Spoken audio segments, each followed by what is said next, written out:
மிக்க சகோதர சகோதரிகளே, சுதந்திர போராட்டங்கள், அதற்காக எடுக்கப்பட்ட முயற்சிகள், அதில் முஸ்லிம்களுடைய பங்களிப்பு தியாகங்கள் எந்தளவுக்கு இருந்தன என்பதை குறித்து சில விஷயங்களை பரிமாறிக்கொள்வதற்காக இந்த நிகழ்ச்சி ஏற்பாடு செய்யப்பட்டுள்ளது. இந்நிகழ்ச்சியை குர்ஆனுடைய வசனங்களை கொண்டு ஆரம்பித்து வைப்பதற்காக நான் ஹாஃபிஸ் கமாலுத்தீன் சாஹிப் அவர்களை அழைக்கின்றேன்.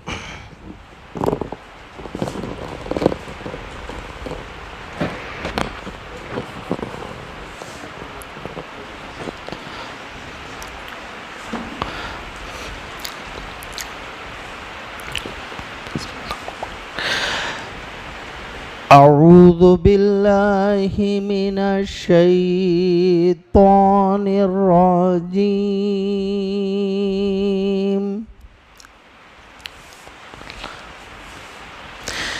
بسم الله الرحمن الرحيم.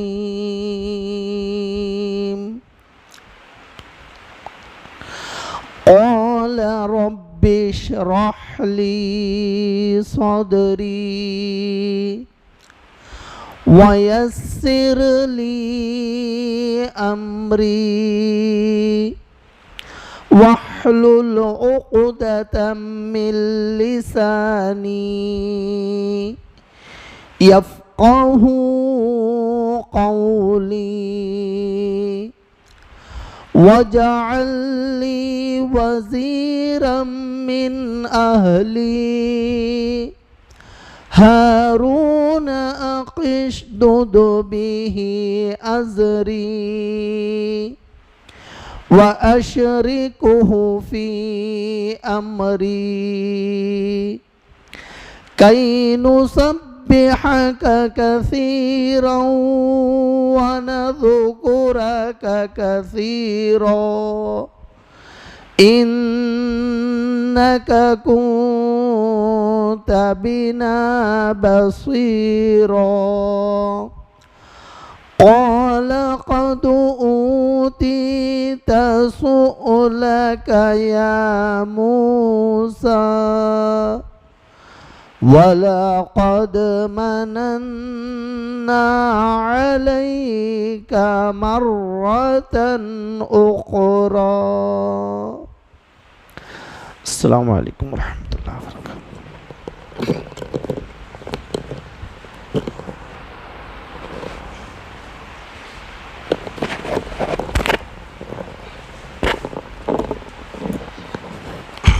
ஜஸாக்கல்லாஹு ஹைரன். இப்போது இன்றைய நிகழ்ச்சியின் முதல் உரை நிகழ்த்துவதற்காக நான் ஷேக் தமீம் அன்சாரி உமரி அவர்களை அழைக்கின்றேன். இப்போது ஓதப்பட்ட வசனங்களின் தர்ஜமாவை சொல்வதற்காக நான் சகோதரர் சையத் அலி அவர்களை அழைக்கின்றேன்.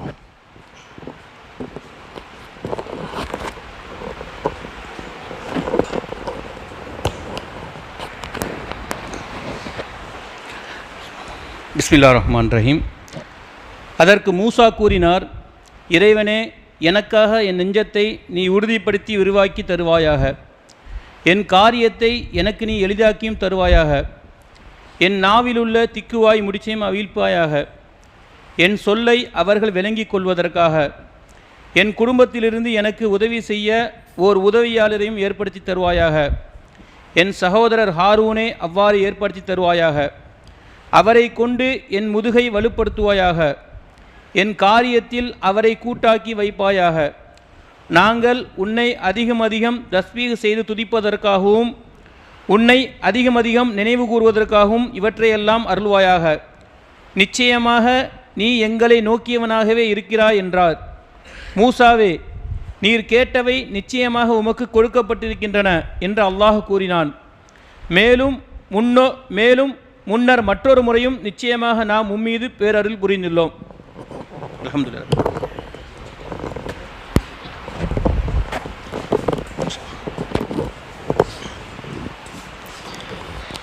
இப்போது நமக்கு மத்தியில் இன்ஷா அல்லாஹ் சுதந்திரமும் இஸ்லாமும் என்கிற தலைப்பில் ஷேக் தமீம் அன்சாரி உமரி அவர்கள் உரை நிகழ்த்துவார்கள்.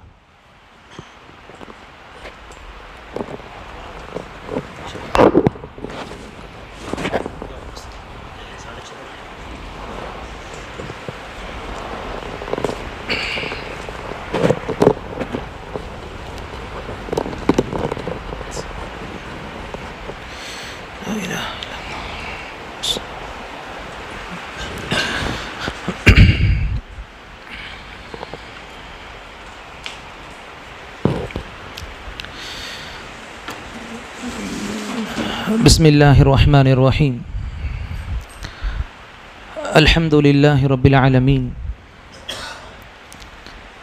الصلاة والسلام على رسوله الأمين نبينا محمد بن عبد الله خاتم النبيين والمرسلين وعلى آله وأصحابه أجمعين وعلى من تبعهم بإحسان إلى يوم الدين وبعد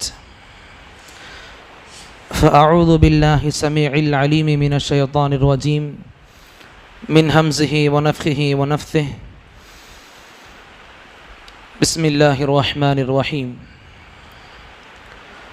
يا أيها الذين آمنوا اتقوا الله حق تقاته ولا تموتن إلا وأنتم مسلمون وقال أيضا ولو شاء ربك لآمن من في الأرض كلهم جميعا رب اشرح لي صدري ويسر لي أمري واحلل عقدة من لساني يفقه قولي اللهم زدنا علما وارزقنا فهما اللهم استجب. எல்லாம் வல்ல அல்லாஹ்வை போற்றியும் புகழ்ந்தும் அவனையே துதித்தும் ஆரம்பிக்கின்றேன். எனதருமை இஸ்லாமிய சொந்தங்களே,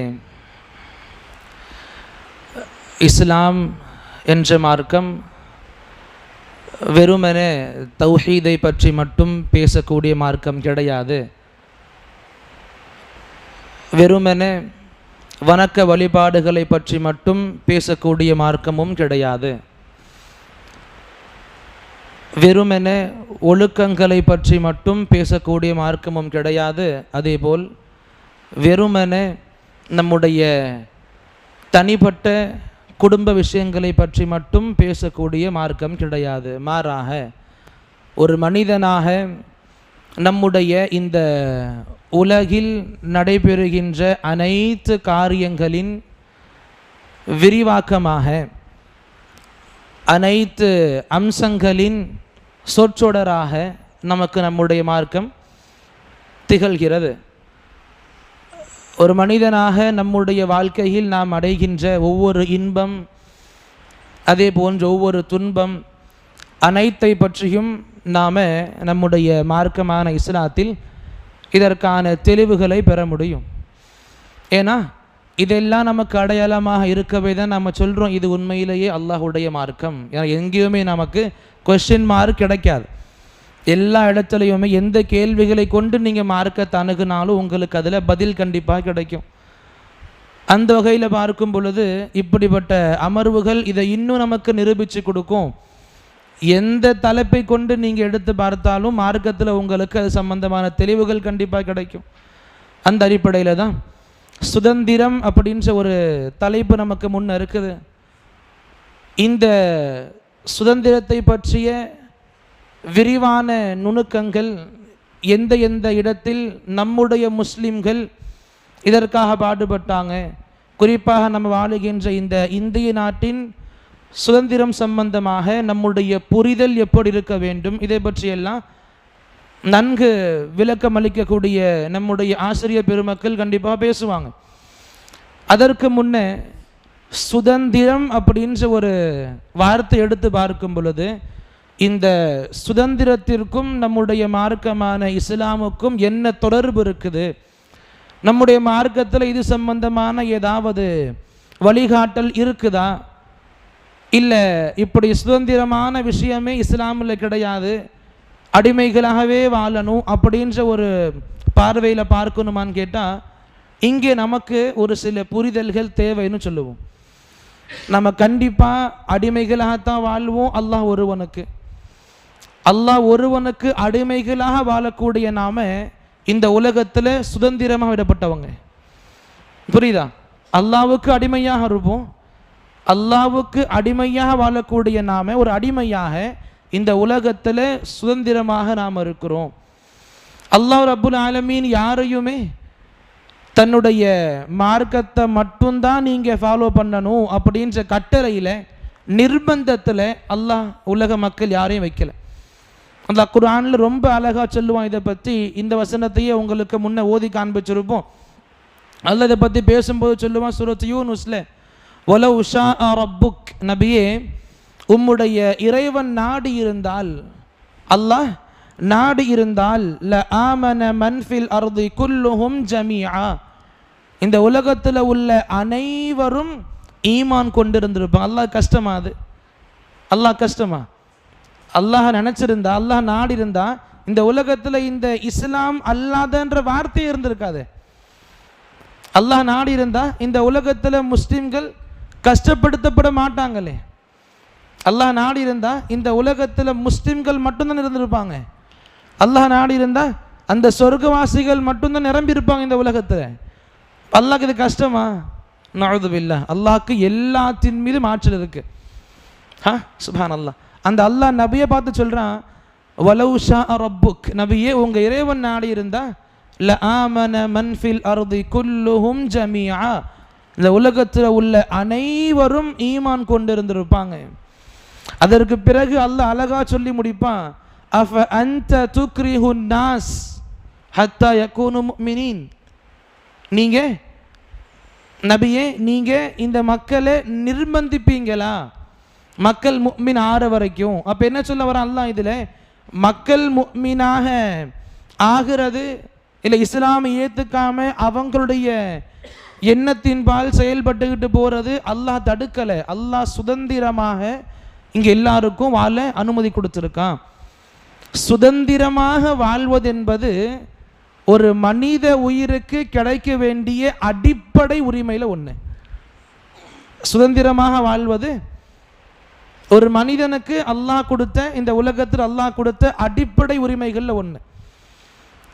அல்லாஹ் அழகா சொல்லி கொடுப்பான் எல்லா இடத்துலையும். நபி எங்கெங்கெல்லாம் காஃபிர்களுக்கு மத்தியில் பணிகளை உழைப்பாங்களோ, பணிகளை செய்வாங்களோ, அதிகமான உழைப்புகளை போடுவாங்க, அல்லாஹ் சொல்லி கொடுப்பான், நபியே நீங்க நினைக்கிறவங்களுக்கெல்லாம் உங்களால நேர்வழியை கொடுத்துட முடியாது, அது அல்லாஹ் நாடணும்.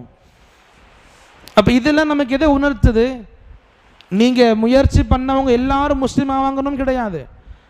நீங்க முயற்சி யாரின் மீது பண்ணாம இருக்கீங்களோ அவங்களும் கடைசி வரைக்கும் காஃபிரா இருப்பாங்கன்னு கிடையாது.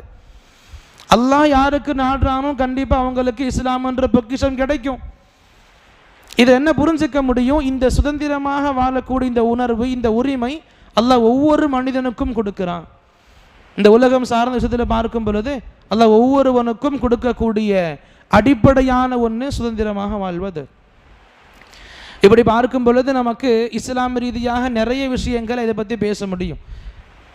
எப்படியெல்லாம் அல்லாஹ் ரப்புல் ஆலமீன் உலகத்துடைய நியதியை வச்சிருக்கிறான்.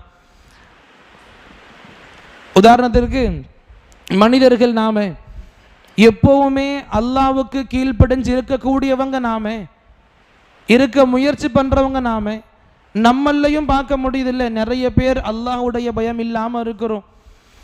நிறைய பேர் இஸ்லாம் ஏற்றுக்காமலும் இருக்கிறாங்க. இஸ்லாம் என்னன்னு தெரிஞ்ச பிறகும் கூட இஸ்லாம் பின்பற்றாமல் இருக்கிறாங்க. இஸ்லாமை தெரியாத நபர்களும் இருக்கிறாங்க, இஸ்லாமை தெரிஞ்சு எதிர்க்கிற மக்களும் இருக்கிறாங்க. தெரியாத நபர்கள்னா நம்மளை போல ஆழமாக தெரியாத மக்களும் இருக்கிறாங்க முஸ்லிம்கள்ல. அதே போல இந்த உலகத்தில் முஸ்லிம்களை கண்டாலே எரிஞ்சு விழக்கூடிய மக்களும் இருக்கிறாங்க. அல்லாஹ் ரப்புல் ஆலமீன் இந்த உலகத்தை பற்றி நபியின் மூலமாக சொல்லும் போது அழகா சொல்லி கொடுப்பான், நபியே இந்த உலகத்தை பொறுத்த வரைக்கும் நீங்கள் எப்படி வேணா வாழலாம், இதில் எந்த ஒரு பிழையும் இங்கேயே உங்களுக்கு கிடைச்சிரும்னு கிடையாது. எல்லா பாவங்களுக்கும் இந்த உலகத்திலேயே உங்களுக்கு எல்லாம் கிடைச்சிரும்னு கிடையாது. எல்லா நல்ல அமல்களுக்கும் இந்த இதிலே உங்களுக்கு எல்லா சிறப்புகளும் கிடைச்சிரும்னு கிடையாது. இந்த உலகத்தில் எப்படி வேணா வாழலாம், யாரும் உங்களை நிர்பந்திக்க முடியாது. லா இக்ராஹ ஃபித்தீன், மார்க்கத்தை ஏற்றுக்கொண்டு பிடிச்சி உன்னை அடிமைப்படுத்தி நான் இதை கொண்டு வர முடியாது. இதனால தான் பார்க்குறோம்ல, யாராவது ஒருத்தர் மனமு வந்து இஸ்லாம் ஏற்றுக்கிறார் அப்படின்னா முதல்ல கேட்பாங்க, நீங்களாம் ஏற்றுக்கிறீங்களா இல்லை யார் நிர்பந்தப்படுத்துகிறாங்களா? உங்கள் இஸ்லாமுக்கு நீங்களே உங்களுடைய அடிப்படை வைக்கிறீங்களா இல்லை யாராவது உங்களை ஃபோர்ஸ் பண்ணி ஏற்றுக்க வைக்கிறாங்களா? இதில் என்ன சொல்லுது? மார்க்கத்தில் நிர்பந்தம் இல்லை. இது மறு அர்த்தம் என்ன? சுதந்திரமாக வாழ உங்களுக்கு அனுமதி எல்லாம் கொடுக்குறான். அப்போ இந்த சுதந்திரத்தை வச்சு பார்க்கும் பொழுது மார்க்கத்தை கொஞ்சம் இணைக்க முயற்சிக்கலாம். எந்த அளவுக்கு அல்லாஹ் இவ்வளவு சுதந்திரமாக வாழ வச்சிருக்கிறானே, இந்த அளவுக்கு வெளிப்படையாக நம்முடைய சிந்தனைகளை எப்படி வேணாலும் பயன்படுத்த ஆற்றல் கொடுத்துருக்கிறானே, நான் இதை கொண்டு எப்படி வாழணும், அது ஒரு பக்கம். அப்போ இந்த அளவுக்கு அல்லாஹ் சுதந்திரமாக வாழ விட்டிருக்கிறான் ஒரு பக்கம். இந்த உலகத்திற்கு அல்லாஹ் கிட்ட என்ன மதிப்பு இருக்கு அது மறுபக்கம். இந்த உலகம் சம்பந்தமாக பார்க்கும் பொழுது அல்லாஹ் வெளிப்படையாக சொல்லிக் கொடுப்போம் நபியின் மூலமாக, லவ் கானத்தி துன்யா தஅதிலு இன்தல்லாஹி ஜனாஹ பஊதா. இந்த உலகத்துடைய மதிப்பு அல்லாஹ் கிட்ட கொசுவுடைய ரக்கை அளவாவது இருக்கும் அப்படின்னா, கொசுவுடைய ரக்கை அளவாவது இந்த உலகத்தின் மதிப்பு அல்லாஹ் கிட்ட இருக்கும் அப்படின்னா, மாசகா காஃபிர மின்ஹா ஷர்பதமா, அல்லாஹ் காஃபிர்களுக்கு ஒரு சொட்டு ஒரு முடக்கு தண்ணியை கூட கொடுத்துருக்க மாட்டான். ஆனால் இன்னைக்கு அப்படி இல்லையே, நல்லா வாழ்ந்துகிட்டு இருக்கிறாங்க. அல்லாஹ்வை அடிபணிந்து வாழக்கூடிய உண்மையான முவஹிதை விட ரொம்ப வசதிகரமான வாழ்க்கை வாழ்ந்துகிட்டு இருக்கிறாங்க இன்னைக்கு முஸ்லிம் அல்லாத மக்கள். என்ன சொல்லி கொடுக்குது? இந்த உலகத்தினுடைய மதிப்பு அல்லாஹ் கிட்ட பெருசு இல்லை. அல்லாஹ் படைச்ச உலகத்தில் அல்லாஹ் ரப்புல் ஆலமீன் சுதந்திரமாக நம்மளை விட்டிருக்கிறான். அப்போ இந்த சுதந்திரம் சம்பந்தமாக பேசிக்காக நாம் மனசில் பதிய வச்சுக்க வேண்டிய ஒன்று, புரிஞ்சிக்க வேண்டிய ஒன்று, நபி நமக்கு அழகா சொல்லி கொடுத்தாங்க. எவ்வளவு தான் நீங்கள் சுதந்திரமான வாழ்க்கையை வாழ்ந்தாலும் அல்லாஹ் ரப்புல் ஆலமீன் உங்களுக்கு கொடுத்த வஸ்துக்கள் பொருள்களை வச்சு வசதிகளை வச்சு நீங்கள் எனக்கு இது போதும் அல்லாஹ் கொடுத்துருக்கான், இந்த எண்ணத்தை மேற்கொண்டு வாழ ஆரம்பிக்கும் பொழுது உங்களுக்கு உலகம் என்னதான் கஷ்டமானதாக காட்சிப்படுத்தப்பட்டாலும் உங்களுக்கு அது மிக விசாலமான உலகமாக இருக்கு. உங்களுக்கு அது நபி அழகா சொல்லி கொடுப்பாங்க. ஹதீஸில் சொல்லுவாங்க, மன் அஸ்பஹ மின்கும், உங்களில் எந்த ஒருவர் காலை அடையும் பொழுது ஆமினன் ஃபீ சரபிஹி, தன்னுடைய வீட்டில் அபயமான வாழ்க்கையில் யார் காலை அடைவார்களோ, பயம் இல்லாத நிம்மதியான முறையில் யார் காலை அடைவார்களோ, வ முஆஃபன் ஃபீ ஜஸதிஹி, யார் தன்னுடைய உள்ளத்தில் உடல் சம்பந்தமான எந்த ஒரு குறைகளையும் ஃபீல் பண்ணாமல் ரொம்ப ஆரோக்கியமான உடலை யார் கொண்டிருப்பாங்களோ, வ இந்தஹு கூத்து யௌமிஹி, அன்னைக்கு நாளுக்கான ரிஸ்க் யாருக்கிட்ட இருக்குதோ, நபி சொன்னாங்க இந்த 3 விஷயங்களை. யார் காலை அடையும் பொழுது நிம்மதியான முறையில் கண் விழிப்பார்கள் தன்னுடைய வீட்டில், இன்னொன்று யார் தன்னுடைய உடல் ஆரோக்கியமும் பெற்றிருப்பார்களோ, கடைசியாக நபி சொன்னாங்க எந்த மனிதருக்கு அன்னைக்கான ரிஸ்க் இருக்குதோ அங்கே நபி சொல்லி கொடுத்தாங்க, கஅன்னமா ஹீஸத் லஹு துன்யா பிஹதாஃபிரிஹா, அவருக்கு இந்த உலகம் முழுக்க முழுக்க அவருக்கு சமர்ப்பிக்கப்பட்டது போல கருதப்படும். நபி சொன்னாங்க ஒரு நாளுக்கான விஷயங்களை குறித்து.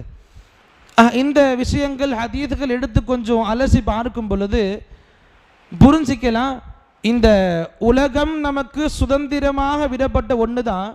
இந்த சுதந்திரமான உலகத்தில் ஒரு முஃமினாக நான் என் வாழ்க்கை எப்படி பார்க்கணும், நான் எந்த அளவுக்கு என்ன கட்டுப்படுத்திக்கணும், எந்த அளவுக்கு அல்லாஹ் நம்முடைய வாழ்க்கையில் போதுமான குணத்தை கொடுத்து வச்சிருக்கிறான், அதை நாம் அடிக்கடி ரீகால் பண்ணி பார்த்துக்கிட்டு இருக்கணும் ஒரு பக்கம். சரி, இப்போ இந்த சுதந்திரம் அப்படின்னு வந்தாலே நிறைய மக்களுடைய கருத்துக்களில் வருவது, பொதுவாக முஸ்லிம்கள் அப்படின்னாலே இன்னைக்கு நிறைய மக்கள் கண்டறிவது, இந்த இஸ்லாமியர்கள் இந்த தவறான குணத்தை கொண்டு சாயம் பூசப்படுகிறார்கள், தவறான செயல்களை கொண்டு தன்னுடைய வாழ்க்கையை மெருகேற்றிக் கொள்கிறார்கள். அந்த தீவிரவாதம் சம்பந்தமாக தப்பான நடைமுறைகள்னாலே முஸ்லிம்கள் மட்டும்தான், தீவிரவாதிகளா முஸ்லிம்கள் மட்டும்தான், தீவிரவாதமா இஸ்லாமிய அடையாளம். இந்த அளவுக்கு எப்படி இன்னைக்கு மக்கள் முஸ்லிம்கள் இப்படி புரிஞ்சு வச்சிருக்கிறாங்களோ, அவங்களுக்கும் சொல்லிக்கொள்ள விரும்புவோம், இஸ்லாம் எப்பவுமே இந்த விஷயங்கள் ஆதரிக்காது. இஸ்லாமுடைய போர்கள் நீங்கள் நிறைய படிச்சிருப்பீங்க, நிறைய கேட்டிருப்பீங்க. நம்முடைய இந்த பள்ளியிலேயே நம்ம ஷேக் நிறைய சொல்லி கொடுத்துருப்பார். எல்லா போர்லையும் பார்க்க முடியும், இஸ்லாம் ரொம்ப கடைசியாக கொண்டு போய் நிப்பாட்டும் சண்டை போடுறது. இஸ்லாம் ரொம்ப கடைசியாக போருடைய மைதானத்தில் நிற்பாங்க. முஸ்லிம்களும் காஃபிர்களும் அந்த மைதானத்தில் ஒருத்தர் முந்திப்பாங்க, முன்ன ஃபேஸ் பண்ணி நிற்பாங்க. அந்த இடத்துல கூட நபி சொல்லுவாங்க, நீங்கள் எவ்வளோ முடியுதோ இதை சண்டை இல்லாமல் முடிக்கிறதுக்கு முயற்சி பண்ணுங்க. முதல்ல பேச்சுவார்த்தை நடக்கும் எல்லா போர்கள்லையும். அதுவும் இல்லையா வேறொரு விஷயங்கள் நிபந்தனைகளை கொடுப்பாங்க. அதுவும் இல்லையா ரொம்ப இறுதியாகத்தான் வாள்களை எடுங்க கையில். அதுவும் எப்போ உங்களை அடிச்சுக்கிட்டே இருக்கும் பொழுது நீங்கள் சும்மா இருக்க வேணாம். நீங்களா முதல்ல போய் போர் தொடுங்கன்னு ஆரம்பிச்சது கிடையாது. ஏதாவது ஒரு போரை பார்க்கலாம், அப்படி முஸ்லிம்களாம் முன் வந்து எடுத்த மாதிரி, அது வேறு காரணங்களோடு. நம்ம இஸ்லாமிய வரலாறுகளை பார்க்கும் போதும் கூட இந்த வன்முறையை இஸ்லாம் எப்போதும் ஆதரிக்கிறது கிடையாது. நபி சொல்லி கொடுப்பாங்க இஸ்லாமுடைய விளக்கத்தை ஒரே வார்த்தையில், மார்க்கம்னாலே நசீஹா, பிறருடைய நலம் நாடணும். வன்முறையின் மூலமாக என்ன நலம் நாட முடியும் பிறருக்கு? நாம் இங்கிருந்தும் சொல்லுவோம், அஹ்லுல் ஹதீஸுடைய பள்ளியிலிருந்தும் சொல்லுவோம், இந்த தீவிரவாதம் சம்பந்தமான விஷயத்தை இஸ்லாம் எங்கேயும் ஆதரிக்கிறது கிடையாது, எங்கேயும் ஆதரிக்கிறது கிடையாது. அதே போல எந்த நபர்கள் எல்லாம் முஸ்லிமாக இருக்கட்டும், முஸ்லிம் அல்லாத மக்களாக இருக்கட்டும், எந்த நபர்கள் எல்லாம் இப்படிப்பட்ட பாவங்களில் இணைஞ்சிக்கிட்டு இருக்கிறாங்களோ, ஈடுபட்டுக்கிட்டு இருக்கிறாங்களோ, அவங்களுக்கு கண்டிப்பாக சட்ட ரீதியாக நடவடிக்கை எடுக்கப்பட ஆகணும். இது நாமளும் சொல்லுவோம். இங்கே இஸ்லாம் நமக்கு அதை ஆதரிக்கலை. நீங்கள் அடிங்க, உடைங்க, சாகுடிங்க, தூக்கி போடுங்க, எங்கே போய் பேசினாலும் ஒரு ஆயத்தை கொண்டு நிப்பாட்டு. குரான் எல்லாம் சொல்லியிருக்கான், குரானில் சொல்லியிருக்கான், அல்லாஹ் குரானில் சொல்லியிருக்கான். எந்த பேஸில் சொல்லியிருக்கான்? அந்த ஆயத்தை சரியாக படிக்காம, அந்த ஆயத்தை சரியாக புரிஞ்சிக்காம ஒரு ஆயத்தை கொண்டு வந்து நிப்பாட்டுறது. நீங்கள்லாம் என்ன சுதந்திரத்தை பற்றி பேசுகிறீங்க? நீங்களே இப்படிப்பட்ட வாழ்க்கையை வச்சிருக்கிறீங்க உங்கள் பேக்ரவுண்டில். புரிஞ்சிக்கணும். இஸ்லாம் நான் மறுபடியும் சொல்கிறேன், நம்முடைய மார்க்கம் இறைவனின் மார்க்கம். சுப்ஹானல்லாஹ், நமக்கு இறைவன் கொடுத்து அருளிய மார்க்கம் இந்த இஸ்லாம். இதில் வன்முறைக்கான இடம் எங்குமே கிடையாது. இப்படிப்பட்ட விஷயங்கள் நம்ம கண் முன்னைக்கு எந்த அளவுக்கு அப்படின்னா, இது சம்பந்தமாக நிறைய வசனங்கள் நமக்கு முன்னே இருக்குது. அதில் ஒரு வசனத்தை மட்டும் உங்களுக்கு ஜஸ்ட் ஒரு புரிதலுக்காக சொல்ல விரும்புவோம். அல்லாஹ் தஆலா சூரத்து தௌபால சொல்லி கொடுப்பான், வஇன் அஹதும் மினல் முஷ்ரிகீன், ஷிர்க் செய்யக்கூடிய முஷ்ரிக்குகளில் ஒருவர், முஷ்ரிக்களிலிருந்து ஒருத்தர் வந்து இஸ்தஜாரக், உங்ககிட்ட என்ன காப்பாத்துங்க, என்னை செக்யூர் பண்ணுங்க, எனக்கு ஒரு புகலிடம் தாங்க அப்படின்னு கேட்குறாங்க. அப்படின்னா அல்லாஹ் சொல்கிறான் நபியை பார்த்து, நபியே உங்ககிட்ட ஒரு காஃபிர், எந்த காஃபிர் அல்லாவுக்கு பிடிக்காதோ, அல்லாவுக்கு உச்சகட்ட கோபத்தை கொடுக்கக்கூடிய செயலை செய்த ஒரு காஃபிர், அவர் நபியே உங்ககிட்ட வந்து புகலிடத்தை நாடும் பொழுது, உங்ககிட்ட வந்து அபயமான ஒரு இடத்தை கேட்கும் பொழுது, அங்கே அல்லாஹ் சொல்லி கொடுப்பான், ஃபஅஜிர், அவங்களுக்கான அந்த புகலிடத்தை கொடுங்க. யாருக்கு சொல்றான் அல்லாஹ்? நபியை பார்த்து. எந்த நபருக்காக எந்த ஷிருக்கு குஃபர் அல்லாவுக்கு அறவே பிடிக்காதோ, எந்த ஷிருக்கையும் குஃபரையும் ஒழிக்க அல்லாஹ் ரப்புல் ஆலமீன் நபிமார்கள் அனுப்புனானோ, கிதாபா இறக்குனானோ, அந்த செயலில் ஈடுபடக்கூடிய அந்த முஷ்ரிக் காஃபிர் நபியை உங்ககிட்ட வந்து எனக்கு ஒரு அபயமான இடத்தை கொடுங்க, ஒரு புகழ் இடத்தை கொடுங்கன்னு கேட்கும் பொழுது அல்லாஹ் சொல்லி கொடுக்குறான், நபி அவங்களுக்கு அந்த இடத்தை கொடுங்க, நிம்மதியான இடத்தை கொடுங்க. அல்லாஹ் சொல்லுவான், ஹத்தா யஸ்மா கலாம் அல்லாஹ், அல்லாஹ்வுடைய கலாமை கேட்குற வரைக்கும், அல்லாஹ்வுடைய வார்த்தைகளை குர்ஆனை கேட்குற வரைக்கும். சரி, இப்போ அடுத்த கொஸ்டின் பண்ணுவான், அல்லாஹ்வுடைய கலாமை கேட்டால் பிறகு என்ன பண்ணலாம்? சாகடிச்சிடலாமா? அல்லாஹ் பிறகும் தெளிவாக சொல்லுவான், நீங்கள் அவங்களுக்கு தேவையான அபயமான இடத்தை கொடுங்க, அவங்களுக்கு மார்க்க வார்த்தைகளை, இறைவனுடைய வார்த்தைகளை சொல்லி கொடுங்க. பிறகு அல்லாஹ் சொல்லி கொடுப்பான், சும்ம அப்லிகுஹு மஅமனா, அவங்களுக்கு நிம்மதியான இடத்துல கொண்டு போய் சேர வச்சிருங்க. இப்போ இது எவ்வளோ பெரிய உதாரணம்ல. ஒரு முஷ்ரிக் அவரா முன் வந்து நபியே அவங்க கிட்ட புகலிடத்தை கேட்குறாங்க, அபயமான இடத்த கேட்குறாங்க. அல்லாஹ் சொல்கிறான், நீங்கள் அவங்களுக்கு அந்த இடத்த கொடுங்க, நிம்மதியான ஒரு இடத்த கொடுங்க, இருக்க வைங்க அவங்கள உங்ககிட்ட. இதே இஸ்லாம் வன்முறையை போதிக்கிற மார்க்கமாக இருந்தால் இந்த வசனங்கள் ஏன் அல்லாஹ் இறக்கி இருக்கணும்? இப்படி ஒன்றும் இல்லை, நிறைய நம்ம சொல்ல முடியும் குரானில். அப்போ இந்த எடுத்து காட்டுறாங்கல்ல, முஷ்ரிக்குகளாக இருந்தால் பிடிங்க, சுற்றி வளைங்க, சாகடிங்க, அல்லாஹ் சொல்கிறான் குரானில். அது முழுக்க முழுக்க ஒரு போருடைய யுக்தி சம்பந்தமாக சொல்லி கொடுப்பான் அல்லாஹ் தாலா. போருடைய யுக்திகள் சம்பந்தமாக பேசும்போது சொல்லி கொடுப்பானே தவிர ரோட்டில் கிடக்க யாரையும் நீங்கள் போய் சாகடிங்கன்னு சொல்லலை. நபியின் ஹதீஸ்களும் சரி, நபி சொல்லி கொடுத்தாங்க, உமிர்துவன் உகாத்தில் அன்னாஸ், மனிதர்களை சாகடிக்க எனக்கு கட்டளையிடப்பட்டிருக்கு. அந்த மனிதர்கள் லா இலாஹ இல்லல்லாஹ் சொல்லாத வரைக்கும் எப்போ சொல்லுவாங்களோ அவங்கள சாகடிக்க மாட்டேன். இப்போ என்ன அர்த்தம்? அப்போ ரோட்டில் போகிறவங்களாம் கூப்பிட்டு களிமா சொல்கிறேன் கேட்டுட்டு இருப்போமா? சொல்லலாம் சாகடிக்கணுமா? நவுது பில்லா. இதுவுமே புரிஞ்சுக்கணும். போர் சம்பந்தமாக நபி சொல்லி கொடுக்குறாங்க. போரில் ஒரு முஸ்லிக்கை நீங்கள் சாகடிக்க இருக்கிறீங்க, நீங்கள் வாழ ஓங்குறீங்க, அவர் லா இலாஹ இல்லல்லாஹ் சொல்றதை கேட்டுட்டீங்கன்னா ஓங்குனக்க இறங்கிறணும், ஒரு கழுத்துக்கு போகக்கூடாது. யாருக்கு சொல்கிறாங்க? போரில் இருக்கிறீங்க, முஸ்லீம் காஃபிரோடு சண்டை போட்டுக்கிட்டு இருக்கிறீங்க, அந்த காஃபிரை ஒழிக்கிறதுக்காக தான் நீங்கள் சண்டை போட்டுக்கிட்டு இருக்கிறீங்க. அப்போ நீங்கள் அவரை நோக்கி வாழ ஓங்குறீங்க. அப்போ புரியுது, இவன் பயத்துக்காக தான் சொல்கிறான்னு புரியுது. இருந்தும் நபி சொல்லி கொடுக்குறாங்க, அவன் சொன்ன லா இலாஹ இல்லல்லாஹ் உன் காதுக்கு கேட்குதா, அவனை சாகடிக்க உனக்கு உரிமை இல்லை. இந்த அளவுக்கு இஸ்லாம் பேணுது உயிர்களை. போரா இருந்தாலுமே அங்கேயும் உங்க ஒரு முஸ்லீமாக உன்னுடைய அழகான குணத்தை வெளிப்படுத்தணும் சொல்லி கொடுக்குது இஸ்லாம் நமக்கு. இப்படி போர்லையே இந்த அளவுக்கு குணங்களை போதிக்கிற மார்க்கம் நார்மல் டே டு லைஃப்ல வன்முறை சொல்லி கொடுக்குமா, ஆதரிக்குமா? நவுது பில்லாஹ். இதை இப்படியெல்லாம் புரிஞ்சிக்க கூடாது. அண்ட் சுதந்திரம் என்ற வார்த்தைக்கு வரும் பொழுது நம்முடைய தனிப்பட்ட வாழ்க்கையில் பேண வேண்டிய சுதந்திரம் அப்படின்ற பெயரில் ஒரு சில தப்பான விஷயங்கள் நடக்கும். இப்போ அதிகமாக பார்க்கலாம், நிறைய மக்கள் சொல்லுவாங்க, எனக்கு ஃப்ரீடம் ஆஃப் ஸ்பீச் இருக்குது, கருத்து சுதந்திரம் எனக்கு இருக்குது, என்ன வேணால் பேசலாம், யாரை பற்றி வேணால் பேசலாம். அதுக்குன்னு என்ன பண்ணுவாங்க, எல்லை கடந்து இஷ்டத்துக்கும் என்ன தெரியுமோ எல்லாம் சொல்லி கொட்டிக்கிட்டு இருப்பாங்க ஒருத்தரை பற்றி. மக்கள் குறை சொல்ல ஆரம்பிச்சாங்க அப்படின்னா சும்மா நிப்பாட்ட மாட்டாங்க தானே. நம்ம அப்படியே இருக்கோம். நாம ஒரு டாபிக் கிடைச்சா, ஒருத்தரை பற்றி ஒரு பேச்சு கிடைச்சா போதும், அங்கே 10ஓட 11 சேர்த்து சொல்லி நிறைய விஷயங்களை வளர்க்க விரும்புகிறோம். இத்தனைக்கும் அது ஒரு ஆலிமா இருந்துட்டா போதும், மார்க்கத்தை போதிக்கக்கூடிய ஒரு நபராக இருந்துட்டா போதும், இல்லை இந்த மொஹல்லால கண்ணியமான ஒரு நபராக இருந்தால் போதும், அவரை பற்றி ஏதாச்சும் ஒரு குறைகள் கிடைக்காத மக்கள் கண்கள் தேடிக்கிட்டு இருக்குது. அந்த சின்ன குறைகள் கிடைச்ச உடனே அவங்கள பற்றி இல்லாத பொல்லா சொல்ல ஆரம்பிச்சிடுறது. சுப்ஹானல்லாஹ். நபி சொல்லி கொடுத்த ரொம்ப நமக்கு தேவையான ஹதீஸ் நபி சொல்லி கொடுப்பாங்க, அகீலு தவில் ஹைஆத்தி அஸராத்திஹிம்.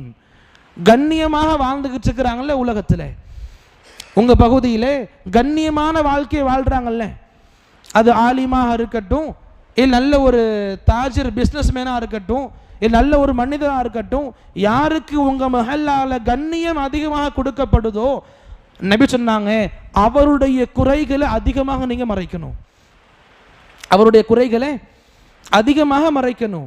இன்னைக்கு இந்த கருத்து சுதந்திரம் என்ற பெயரில் எந்த அளவுக்கு கண்ணியவான்களுடைய கண்ணியங்கள் சீரழிக்கப்பட்டுக்கிட்டு இருக்கோ, நபி நமக்கு சொல்லிக் கொடுக்குறாங்க மார்க்கம் ரீதியாக, இவருக்கு கண்ணியம் கொடுக்கப்படுத மஹல்லால, அவருக்கு குறைகள், அவருடைய குறைகள் உங்களுக்கு தென்படுதா, அந்த குறைகளை மறைங்க.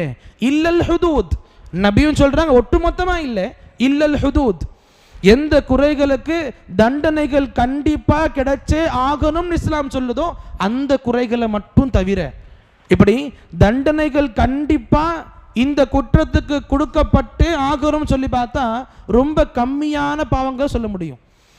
பாவங்கள் நிறைய இருக்குல்ல, எக்ஸாம்பிளுக்கு ஒரு 100 பாவங்கள் இருக்கு அப்படின்னா அதுல 10 பாவங்களுக்கு மட்டும்தான் நீங்க தண்டனை கொடுக்கணுன்ற அளவுக்கு சொல்லப்பட்டிருக்கும். பாக்கி இருக்கிற 90 பாவங்களும் குறிக்கப்பட்ட தண்டனைகளால் அடையாளப்படுத்தப்பட்டது கிடையாது. நபி சொல்றாங்க, எது உங்களுக்கு தண்டனை கண்டிப்பாக கொடுத்தே ஆகணும்னு இருக்குதோ அந்த பாவங்களா இருந்தா மட்டும் உரிய நபர்களுக்கு கொண்டு போய் சேர்க்கணும். இஸ்லாம் சொல்லுது பிறர் கண்ணியத்தை காக்கணும். ஓகே, கண்ணியவான்கள் சரிப்பா, இப்ப நீங்க நான் இருக்கிறோம், நம்ம அந்த அளவுக்கு இந்த மகளால் கண்ணியப்படுத்தப்படுறவன் கிடையாது, நான் அந்த அளவுக்கு மகளால் பெரியவன் கிடையாது, அப்போ என்னை பற்றி அவர் பேசலாமா, அவரை பற்றி நான் பேசலாமா ஃப்ரெண்ட்ஸுக்கிட்டேன்னா இஸ்லாம் அதையும் தடுக்குது தானே. இஸ்லாமில் புறம் பேசுறது எங்கே அனுமதிக்கப்பட்டது? புறம் பேச நமக்கு அனுமதி கிடையாது. அப்போ இந்த கருத்து சுதந்திரம் அப்படின்ற பெயரில், இந்த ஃப்ரீடம் ஆஃப் ஸ்பீச் என்ற அடிப்படையில், இல்லை ஒப்பீனியன் கொடுக்கறது எனக்கு ஃப்ரீடம் இருக்குன்ற அடிப்படையில் இப்படி தப்பான வழிகளில் போகிறது இஸ்லாம் தடுக்குது. ஹக்க பேசுகிறீங்களா, தாராளமாக நீங்கள் பேசலாம். உடனே சொல்லுவாங்க திருத்துறதுக்காக முயற்சிக்கிறோம், திருத்த முயற்சிக்கணுமா, அதுக்குன்னு வழிமுறை இஸ்லாமே சொல்லி கொடுக்குது. இப்படியெல்லாம் காரணங்களை சொல்லுவீங்கன்ட்டு அல்லாஹ்க்கு தெரியும். இஷ்டத்துக்கும் பேசிட்டு இஸ்லாம்ன்ற போர்வை மேலே போத்துப்பீங்கன்னு அல்லாஹ்க்கு தெரியும். அந்த அல்லாஹ் சொல்லி கொடுத்தா இதற்கான முறைகளும் இருக்குது. எப்படி நாம இந்த சுதந்திரங்கள் அடிப்படையில் நடந்துக்கணும், எப்படி வார்த்தைகளை பயன்படுத்தணும், எப்படி நம்ம அமல்கள் இருக்கணும். நபி நமக்கு இப்படி சொல்லி கொடுத்துருக்காங்களே, நீங்கள் கீபத்து பண்ணுறதை விடுங்க, நீங்கள் புறம் பேசுகிறத விடுங்க. நீங்கள் போய்கிட்டு இருக்கீங்க 2 பேர்கிட்ட பேசுகிறதுக்கு, அந்த மனிதர்கள் வேற யாரை பற்றியோ புறம் பேசிக்கிட்டு இருக்கிறாங்க. இஸ்லாம் சொல்லுது நீங்கள் போகிறீங்க தெரியுமா, நீங்கள் போகிறீங்க, நீங்கள் அப்போ தான் புதுசாக கேட்குறீங்க, வேறு ஒருத்தரை பற்றி 2 பேர் புறம் பேசுகிறாங்க. இஸ்லாம் சொல்லுது நீங்கள் அந்த புறம் பேசக்கூடிய டாப்பிக்கை மாற்றுங்க, போய் அந்த புறங்களை கண்டினியூ பண்ண விடாதீங்க. நபி சொல்லி கொடுத்தாங்க, யார் இந்த புறம் பேசப்படக்கூடிய இந்த டாப்பிக்கை மாற்றுவாங்களோ அவங்கள புறம் பேச விடாமல் யார் தடுப்பாரோ, நபி சொன்ன ஹதீஸ் பஅத அல்லாஹு வஜ்ஹஹு மினன் நார், நரகத்தை விட்டு அல்லாஹ்வுடைய முகத்தை தூரமாக்குவான். இப்போ இந்த அளவுக்கு மார்க்கம் நமக்கு சொல்லி கொடுக்குது எந்த அளவுக்கு நாம் நம்முடைய வார்த்தைகளை சுதந்திரமாக பயன்படுத்தணும். மார்க்கம் சொல்லி கொடுக்குது. வார்த்தை மட்டுமான்னு கேட்டால் இல்லை, நம்முடைய வாழ்க்கை சம்பந்தமாகவும் இருக்குது. முதல்ல பார்த்தோம், அல்லாஹ் தஆலா உலகத்தில் எல்லாருக்கும் வாழக்கூடிய அடிப்படை சுதந்திரத்தை கொடுத்துருக்கான், உரிமையை கொடுத்துருக்கான். அப்படியே பார்க்கும் பொழுது நபி நமக்கு சொல்லி கொடுத்த இன்னொரு, இஸ்லாம் சொல்லி கொடுத்த இன்னொரு அழகான ஒரு முக்கியமான ஒன்று, கண்டிப்பாக இதனுடைய பாதிப்புகள் பெரிய அளவில் நபி சொல்லி கொடுத்துருக்குறாங்க. இன்னைக்கு அது ரொம்ப அலட்சியமாக பார்க்கிறோம் நாம.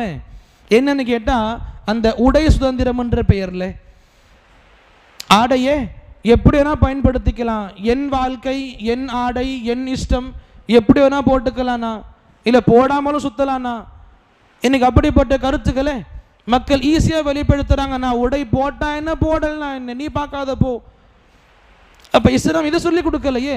இஸ்லாம் நமக்கு கண்ணியமான வாழ்க்கையை சொல்லி கொடுக்குது. அது நம்முடைய வாழ்க்கையோட எந்த செக்டராக இருந்தாலும் சரி இஸ்லாம் நமக்கு சொல்லி கொடுக்குது. உடைகளை பேண ஒழுக்கங்களை சொல்லி கொடுக்குது. ஆமாம், உடைகள் நீங்கள் என்ன வேணால் போட்டுக்கலாம், தப்பில்லை. உடைகள் நபி போட்ட நபி பேணுன உடைகளை மட்டும்தான் நீங்கள் போடணும்னு கேட்டால் இல்லை. உலகத்தில் நீங்கள் என்னதான் வளர்ச்சிகள் நோக்கி முன்னோக்கி போனாலும் உங்களுக்கு எந்த வகையில் ஆடைகள் கிடைக்குதோ எல்லா ஆடைகளும் பயன்படுத்தலாம். இஸ்லாம் சொல்லுது சில நிபந்தனைகளை புரிஞ்சுக்கோங்க. இந்த இஸ்லாமிய வரையறைக்குள்ள, இஸ்லாமிய நிபந்தனைகளுக்குள்ள இருந்து எந்த ஆடையை நீங்கள் போட்டாலும் அது உங்களுக்கு தப்பு இல்லை. நீங்கள் எப்போவுமே தோப்பில் தான் சுற்றணும், எப்போவுமே ஜுப்பாவில் தான் இருக்கணும், எப்போவுமே லுங்கியில் தான் இருக்கணும், எப்போவுமே நீங்கள் லாங் ஷர்ட் தான் அந்த அவசியம் இல்லை. அது சிறந்த ஆடை முறைகளில் கண்டிப்பாக வரும். ஆனால் நபி சொல்லி கொடுக்குறாங்க, மார்க்கம் ரீதியாக நீங்கள் ஒரு சில நாகரிகங்களை பேணும் பொழுது, ஒரு சில இஸ்லாமிய அடிப்படைகளை பேணும் பொழுது நீங்கள் எந்த உடைகளை போட்டாலும் உங்களுக்கு அது தப்பு கிடையாது. ஆண்களுக்கும் சரி பெண்களுக்கும் சரி. இன்னைக்கு ஆண்களாகிய நாம் ரொம்ப அதிகமாக அலட்சியமாக இருக்கிறது அந்த கரண்டை காலுக்கு கீழே ட்ரெஸ் போடுறதுல.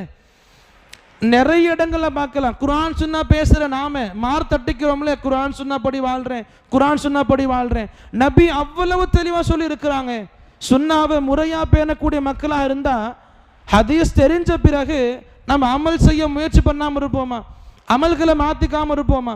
நபி இந்த அளவுக்கு சொன்னாங்க, யாருடைய ஆடை கணுக்காலுக்கு கீழே அந்த ஆங்கிளுக்கு கீழே இருக்குமோ ஃபஃபின்னார், அவர் நரகத்தில் இருப்பாங்க. அப்போ நேரடியாக நமக்கு நபி சொல்லி கொடுக்குறாங்க நரகத்துடைய எச்சரிக்கையை. அப்போ நரகத்தை முன்காட்டி சொல்கிறாங்க, நீங்கள் கணுக்காலுக்கு கீழே உடைகளை போடாதீங்க. இன்னைக்கு நாம் நம்ம குழந்தைகளுக்கு என்ன சொல்லி கொடுத்துக்கிட்டு இருக்கோம்? குழந்தைங்களை விடுங்க, நாம் எப்படி வாழ்ந்துக்கிட்டு இருக்கோம்? இதில் எந்த அளவுக்கு உலமா பெருமக்கள் ரொம்ப கடுமையாக பேசுவாங்கன்னா, நம்ம ஷேக் இருக்காங்கல்ல, ஷேக் வைஸ், அவங்க அழகாக சொல்லுவாங்க, காலை நீங்கள் மடிச்சு விட்டு நிற்கிறது அதுவே நான் தப்புன்னு சொல்லுவேன்னு வாங்க. பேண்ட்டை மடிச்சுக்கிட்டு இருக்கோம்ல அதுவே ஒரு வகையில் தப்புன்னு சொல்லுவாங்க. ஏன் ஒரு வேளை நீங்கள் மடிக்காமல் மறந்துட்டா உங்களுக்கு இந்த பாவங்களில் இருக்குமா இருக்காதா உங்களுக்கு பேர் இதில்? அப்போ நீங்கள் எந்த அளவுக்கு மார்க்கத்தை பேண முடியுமோ அந்த அளவுக்கு மார்க்கத்தை கண்ணியமாக பேணணும். உடனே இந்த நாட்டு அரசர் அப்படி இருக்காரு, அவர் இப்படி போட்டு நமக்கு அவங்கள பற்றி என்னங்க தேவை இருக்கு? எப்படி வேணா போட்டு யார் வேணா, நமக்கு என்னுடைய சொர்க்கத்தை பற்றி கவலை இருக்கணும், என்னுடைய குடும்பத்து சொர்க்கத்தை பற்றி கவலை இருக்கணும். அப்போ நாம் நம்முடைய ஆடைகளை ஒழுக்கமான முறையில் பேணணும், ஒழுக்கமான முறையில் அணியணும். ஆண்களாக இருக்கட்டும் பெண்களாக இருக்கட்டும். பெண்களுக்கு இஸ்லாம் சொல்லி கொடுக்குது, இஸ்லாமி இந்த வரையறைக்கு உட்பட்டு ஆடைகள் அணிஞ்சுக்கோங்க, டைட்டான ஆடைகள் அணியாதீங்க, உங்கள் உடல் அமைப்புகளை வெளிக்காட்டக்கூடிய ஆடை அணியாதீங்க, ஆண்களை போல ஆடைகள் அணியாதீங்க பெண்களுக்கு, அண்ட் பெண்களை போல உள்ள ஆடைகள் அணியாதீங்க ஆண்களுக்கு. அண்ட் காஃபிர்களை இன்ஸ்பயர் ஆகி நீங்கள் காஃபிர்களை பார்த்து காஃபிர்களுடைய அந்த மோகத்தில் அவங்கள பார்த்து நல்லா இருக்கே நானும் போடுறேன், இப்போ இவங்களை கொண்டு ஆடைகள் அணியக்கூடிய பழக்கத்தை கொண்டு வராதீங்க. அது ஆடையாக இருக்கட்டும் இல்லை முடி கத்திரிப்பாக இருக்கட்டும்.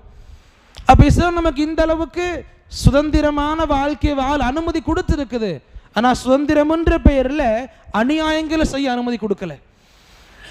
நம்முடைய சுதந்திரம் நபி சொல்லி கொடுத்த முறையில் இருந்தால் கண்டிப்பாக அந்த சுதந்திரம் நமக்கு அழகான நியாயமான கண்ணியங்களை கொடுக்கிற சுதந்திரமாக அமையுமே தவிர, எப்போ நாம் சுதந்திரம்ன்ற பெயரில் என்ன வேணுமோ பண்ணிக்கலாம், எனக்கு இந்த ஃப்ரீடம் இருக்குது, இந்த ஃப்ரீடம் இருக்குது, இந்த சுதந்திரம் இருக்குது, இங்கே கவலை இல்லாமல் நான் இருந்து இப்படி எப்போ நம்ம அலட்சியங்களை கொஞ்சம் அதிகமாக இடம் கொடுத்து வச்சுப்போமோ அங்கங்கெல்லாம் கண்டிப்பாக நமக்கு பெரிய அளவில் பிரச்சனைகள் இருக்குது.